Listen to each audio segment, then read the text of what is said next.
शयान हंसता है और उस वेटर से कहता है, उसकी बिहेवियर के लिए मैं सॉरी कहता हूँ, पर लगता है आज उसका मूड नहीं है। वो वेटर गुस्से में चली जाती है। अगले सीन, जॉन बेड पर लेटा माय प्रिटी बॉस को मैसेज करता है, बॉस क्या मैं कुछ पूछ सकता हूँ? फिर वो फ़ोन साइड पर फेंकता है। कुछ देर बाद माय प्रिटी बॉस का रिप्लाई आया, जो सिर्फ लिखा था। जॉन मैसेज किया, गगा मैंने एक सपना देखा। तो माय प्रिटी बॉस का रिप्लाई आया, क्या? तो जॉन बोला, मैंने देखा मैं ऊपर था और आप मेरे नीचे। थोड़ी देर रुक कर जॉन फिर से मैसेज किया, वो भी नेकेड। तो माय प्रिटी बॉस का रिप्लाई आया, जॉन तुम अपने बॉस से को लेकर ऐसे सपने देखती हो? तो जॉन जल्दी से बोल पड़ा, आई एम सॉरी बॉस, पर ये तो एक सपना है ना। तो माय प्रिटी बॉस का रिप्लाई आया, फिर भी तुम अपने बॉस के लिए ऐसा नहीं सोच सकते। जॉन मैसेज किया, पर गगा मैं तो ये सपना को सच करना चाहता हूँ। तो माय प्रिटी बॉस का रिप्लाई आया, श्योर जॉन? तो जॉन हंसते हुए रिप्लाई किया, गगा ड्रीम कम्स ट्रू। थोड़ी देर बाद तक जॉन देखा उसका प्रिटी बॉस कोई रिप्लाई नहीं दिया, तो वो कॉल करता है, पर कॉल पिक ही नहीं हो रहा था। तो जॉन अपना लैपटॉप चेक करता है। उसका प्रिटी बॉस यानी ईवो बेड पर बैठा फ़ोन की स्क्रीन को ही देख रहा था। उसकी हालात देखकर जॉन जोर से हंसता है, क्योंकि ईवो पूरी तरह लाल हो गया था। उसका कान, गाल और नाक बहुत लाल हो गया था। वो इतना ब्लश कर रहा था।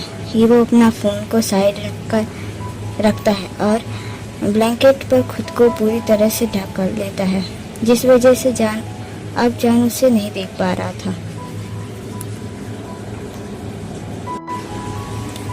वो पुराने रिकॉर्ड को चेक करने लगा।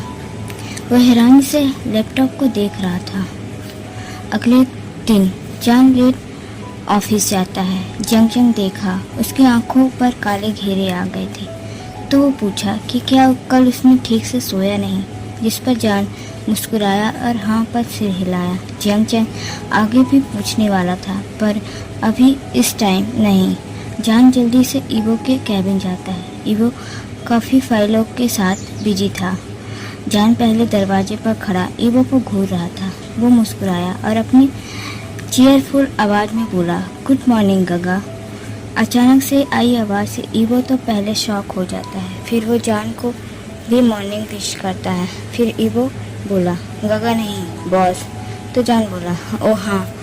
जॉन उसे फ्लर्ट करने की कोशिश करता है और ईवो उसे अवॉइड करना स्टार्ट कर दिया। यहाँ तक उसे आई कांटेक्ट भी अवॉइड कर रहा था। ईवो अपने काम में दोबारा लग जाता है, जॉन को पूरी तरह से अवॉइड करते हुए। जॉन उसके पास आकर कान पे कहता है, ये कोई बीमारी नहीं है गगा, इसे फीलिंग कहते हैं, जो मेरे लिए जिसे आप एक्सेप्ट नहीं कर रहे। ईवो चुपचाप सिर्फ खड़ा था और इस सोच में कि जॉन को ये सब बारे में कैसे पता।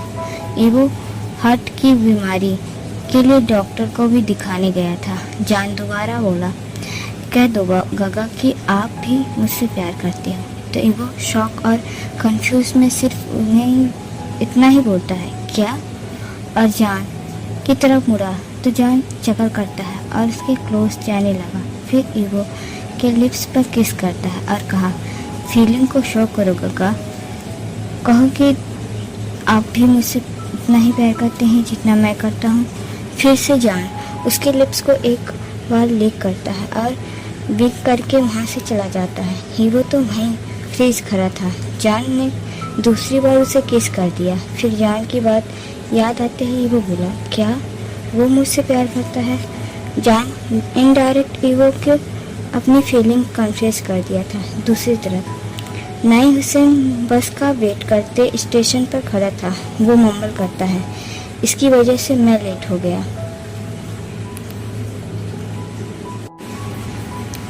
तभी उसका फ़ोन बजा। वो कॉल पिक करते हुए बोला, अभी नहीं पहुंचा, क्या तुम सुकून से मुझे ऑफिस जाने दोगी? तुम्हारी वजह से मैं लेट हो गया। दूसरी तरफ से की आवाज़ सुनकर हुसैन इरिटेट हो जाता है। तभी कॉल भी कट जाता है।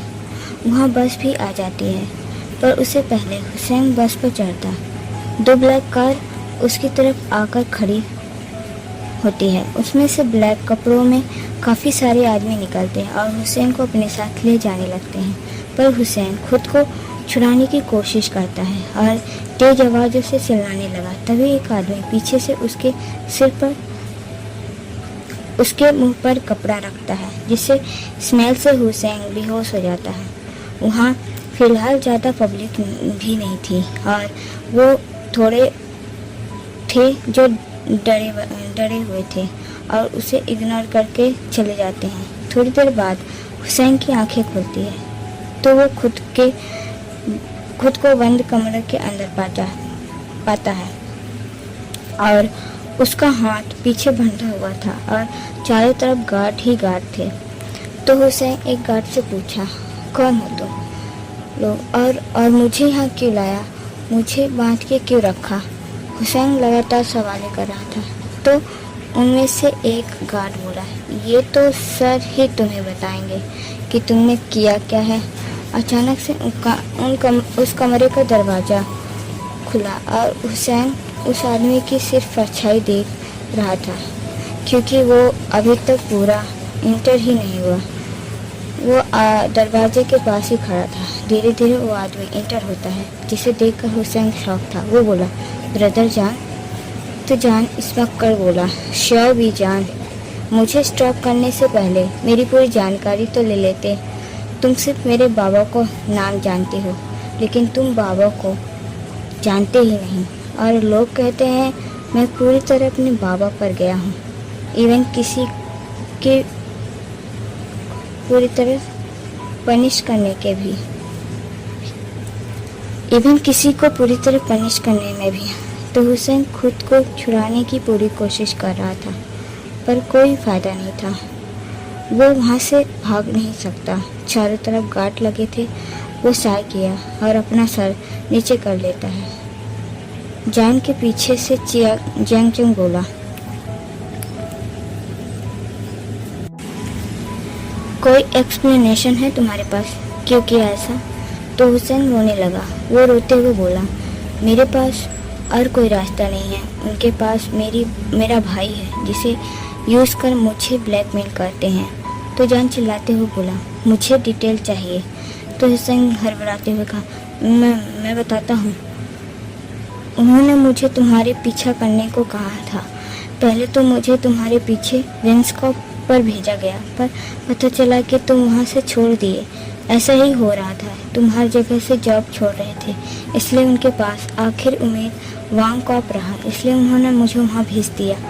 फिर मैं मिस्टर जियांग से तुम्हारी बात सुनी कि तुम वहाँ ज्वाइन होने वाले हो, तो वो खुश थे और हर वक्त तुम पर नज़र रखता था। फिर पता चला कि तुम्हारे वांग ईगो पर फीलिंग है, इसलिए उन्होंने मुझे तुम दोनों का साथ करने को बोला, ताकि वो ईगो को तुम्हारे खिलाफ इस्तेमाल कर सके। तो जान गुस्से में चिल्लाया, कौन है वो और क्या चाहते हैं? तो हुसैन बोला, क्या चाहते हैं ये नहीं पता, पर वो इंसान शाओ जून है और उसकी एक बहन भी है जो वांग ईगो की बचपन का दोस्त है, चेंग शाओ है। तो जान फिर से गुस्से में बोला, वो ईगो से क्या चाहते हैं? उसे बीच में क्यों लाया जा रहा? अगर उसको मुझसे प्रॉब्लम है तो मुझसे आकर मिले, लेकिन ईगो से दूर रहे, वरना इसके बदला मैं उनके साथ कुछ भी कर सकता हूँ, कुछ भी, यहाँ तक मार भी सकता हूँ और किसी को पता भी नहीं चलेगा। हुसैन डर गया। वो जल्दी से बोला, जान, उनके कब्जे में मेरा भाई है। मैं अपने भाई के लिए सब कुछ कर रहा, बल्कि मैं कुछ नहीं जानता, मुझे माफ़ कर दो। तो जान पूछता है, उनका अगला प्लान क्या है? तो हुसैन अपना मुट्ठी टाइट कर बंद करते हुए बोला, मुझे नहीं पता जान। तो जान शाय किया और बोला, ठीक है, पहले उनका जो भी आगे का प्लान होगा तो सबसे पहले आकर मुझसे बताना, और अब से ऐसे प्रिटेंड करो कि जैसे कुछ हुआ ही नहीं, और अपना काम जारी रखना। हुसैन हाँ पर सिर हिलाता है। अब से जान का रोज का हो गया है वो ईवो को परेशान करने का, उसे टीज करने का और टच किस करने का एक भी मौका नहीं छोड़ता। कभी कभी ईवो उससे परेशान हो जाता है तो कभी कभी उसका पूरा फेस लाल हो जाता है। कॉन्फ्रेंस हॉल पर सभी बैठे हुए थे तो फीमेल एम्प्लॉय हुसैन से पूछती है, मिस्टर नियर, आखिर बॉस ने हमें यहाँ क्यों बुलाया है? तो हुसैन चिढ़ के बोला, मुझे क्या पता। हुसैन के जवाब पर वो एम्प्लॉय पहले तो अपना मुंह बनाती है, फिर अपना मेकअप ठीक करते हुए बोलती है, वैसे मिस्टर नियर, ये जान कब आएगा? तो हुसैन सवाल भरी नज़रों से उसे देखता है। वो सब कुछ उनके सरनेम से बुलाती है, लेकिन शाहजहान को जान, जिस पर वो फीमेल एम्प्लॉय बोले, क्योंकि वो मेरा होने वाला फ्यूचर बॉयफ्रेंड है ना, और आज मैंने उसे प्रपोज करने का सोच लिया। वैसे तुम्हारे पास उसका नंबर है क्या? हुसैन सोचता है, अच्छा हुआ यहाँ ईवो नहीं है, वरना ये सब उसने सुनने के बाद इसके साथ क्या होगा। हुसैन बोला, नहीं सॉरी, क्यों ना तुम मिस्टर शाह से ले लो और प्रपोज भी कर देना। तो वो एम्प्लॉय खुश होते हुए बोले, या गुड आइडिया। तभी वहाँ पर ईवो आया और उसके पीछे पीछे जान भी। ईवो सबको इन्फॉर्म करता है कि आज जो डील हुई थी वो सक्सेस हुआ, जिस खुशी में वेंस ने एक पार्टी ऑर्गेनाइज की है। फिर ईवो वहाँ से जाने वाला था, लेकिन उस एम्प्लॉय की जान के साथ देखकर वहीं रुक जाता है और उनकी बातें सुनने लगा। वो फीमेल एम्प्लॉय जान से बोली, मिस्टर श्याव, आज आप लेट हैं? तो जान अपना नेक रफ करते हुए बोला, हाँ वो थोड़ा काम था इसलिए।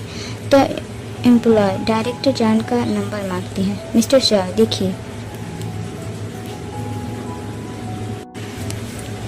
हम आप कॉन्ट्रैक्ट नहीं पाए, अगर किसी दिन इमरजेंसी हुआ तो मैं आपको कैसे कॉल करूंगी, इसलिए आप अपना नंबर और बीचैट आईडी मुझे दे दीजिए। नए हुसैन भी वहीं था जो ये सब बकवास सुन रहा था। वो बोला, बीचैट क्यों? अगर किसी दिन मिस्टर शाह लेट हो गए या ना आए तो उन्हें इन्फॉर्म कर सकूँ ना।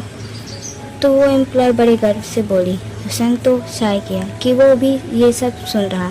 जान को इन्फॉर्म करने के लिए वो भी है और स्पेशल जंक्शन भी है। आखिरकार जान उसे नंबर और वीचैट आईडी दे देता है और वहाँ से चला जाता है। ईवो भी ये सब सुन रहा कर अपनी मुट्ठी टाइट कस लेता है। उसे आज बहुत गुस्सा आ रहा। उसके साथ उसके हाथ पर जो कागज़ था उस पर सिलवटें भी पड़ गई। दूसरी तरफ हुसैन बांजी के कसकर गले लगाया था। वो दोनों ही लिविंग एरिया पर खड़े थे। तभी एक लेडी आते हुए कहा, यह सब प्राइवेसी में किया जाता है हुसैन। दोनों ही उसी डायरेक्शन की तरफ देखने लगे। बांजी जल्दी से हुसैन से कुछ धक्का देता है। उसका कान पूरी तरह से लाल हो गया था। हुसैन भी खुद को संभाल लेता है। वो उस लेडी को देखकर कहा, जोई, तुम पेरिस से कब आई? तो जोई ने कहा, क्यों, तू चाहता कि मैं जिंदगी भर वहीं रहूं? जोई एक डॉक्टर है और भी इनकी बचपन की दोस्त भी। जी, जोई 30 साल की है लेकिन अभी तक शादी नहीं किया। काम में इतना व्यस्त होने पर शादी की बात की दूर, वो कभी किसी के साथ डेट पर भी नहीं गई। उसका एक छोटा भाई भी है जो कि जान के उम्र का ही है, जिसका भी ध्यान वही रखती है। जोई अपने चारों तरफ नजर फिराती है और कहती है, मम्मा सुबह कहाँ है? इससे पहले हुसैन कोई जवाब देता, पीछे से एक फेमिलियर आवाज़ आई, जोई आंटी, मुझे मिस कर रही हैं क्या? सभी उसी तरफ देखते हैं जहाँ शाहजहान अपनी लगेज के साथ खड़ा था, जिसे देखकर बांजी की आंखें चमक गई। तब जोई अपना मुंह बनाते हुए कहती है, जान बेबी,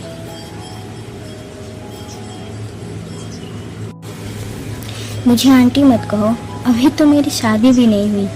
जान वांजी को देखकर भागकर उसे गले लगाता है। फिर वांजी के जाकर उसे पीछे से हक करते हुए जोई से कहा, तो जल्दी कर लीजिए।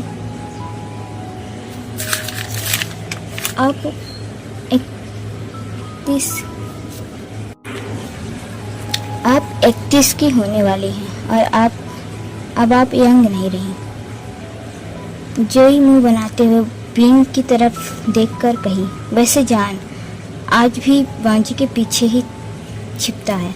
मुझे याद है बचपन में जब जान कोई कांड कर देता था और बिंग उसे डांटा करता था तो जान भागता हुआ वांजी के पीछे ही छिपता था। हुसैन शाय करते हुए बोला, और वांजी हमेशा उसे बचाता था। तो जोई टीस करते हुए बोली, जान अब तुम 19 साल के हो गए, अब तुम बड़े हो गए हो, तो तुम्हें वांजी के पीछे छिपना बंद कर देना चाहिए। विंग, क्यों न तुम जान बेबी की शादी करा दो, शायद उसे ये सब छोड़ दे। ये सुनते ही जान और वांजी दोनों ही एक साथ गुस्से में जोई की तरफ देखते हैं, जिसे देखकर बिंग और जोई जोर से हंसने लगते हैं। जोई के बातों से दोनों ही पूरी तरह इरिटेट हो गए थे। बिंग को किसी भी तरह इस टॉपिक को चेंज कर दिया क्योंकि वांजी बहुत गुस्सा था। वो तो जोई को कुछ नहीं कहेगा, लेकिन बिंग के लिए बड़ी प्रॉब्लम हो सकती है। थोड़ी देर बाद जोई हॉस्पिटल के लिए वहाँ से चली जाती है और जान पार्टी के लिए निकल जाता है। दूसरी तरफ पार्टी में सभी एक एक कर आने लगे। हुसैन तो पार्टी में जान को ही ढूंढ रहा था। जान जियांग के साथ आता है। जान हुसैन से पूछा, क्या ईवो आया है?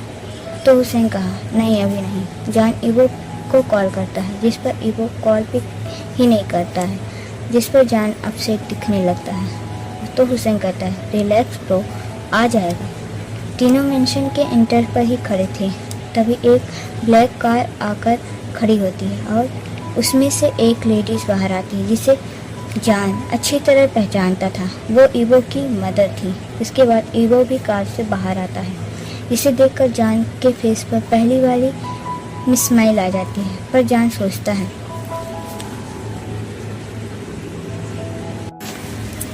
क्या वो ईवो को अप्रोच करे कि नहीं। उसकी मदर से जान पहले भी मिल चुका है। तभी ईवो के कार के पीछे एक और कार आकर लगती है, जिसे चेंग शाओ बाहर आती है। वो ईवो के पास ही जाती है और दोनों से बातें करने लगती हैं। कार्बन तो चेंग शाओ से बड़े प्यार से बात कर रही थी, उसके सर पर अपना हाथ फिरा रही थी। इसे देखकर जान पूरी तरह जल भून जाता है। वो सब कुछ को इग्नोर कर सीधे अंदर चला जाता है और हुसैन जंग भी साथ में जाते हैं।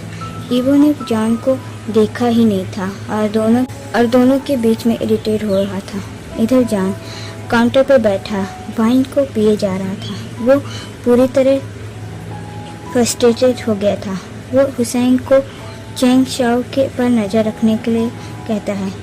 जंग तो अपनी आंखें रोल कर रहा था तभी ईवो दोनों के साथ इंटर करता है, जिसे देखकर जंग उसके पास चला जाता है।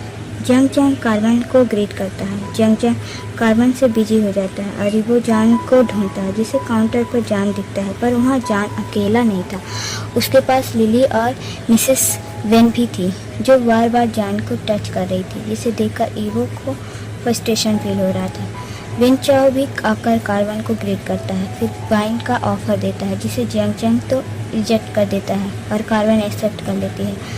जान जब हुसैन के साथ चेंग शाओ के पीछे जाने वाली थी कोशिश करता है, पर लिली उसे रोक देती है और उसे अपने साथ डांस करने के लिए अप्रोच करती है। इससे पहले जान मना करे, वहाँ मिसेस वेन आ जाती है और लिली को हुसैन के साथ डांस पर भेज देती है और खुद जान के साथ फ्लर्ट करने लगती है। जान खुद को बचाने का बहाने बना रहा था, पर उस पर कुछ भी असर नहीं हो रहा था।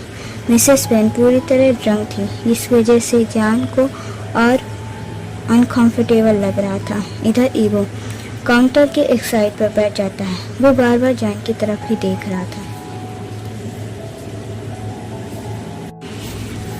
क्योंकि वो बार काउंटर पर बैठा था जहाँ वाइन मिलती है, तो काउंटर वाला व्यक्ति एक स्ट्रॉन्ग वाइन उसके सामने रख देता है। ईवो बिना कुछ सोचे उसे एक बार में ही पी लेता है। पीने के बाद उसे एहसास होता है शायद उसने गलत ड्रिंक कर लिया।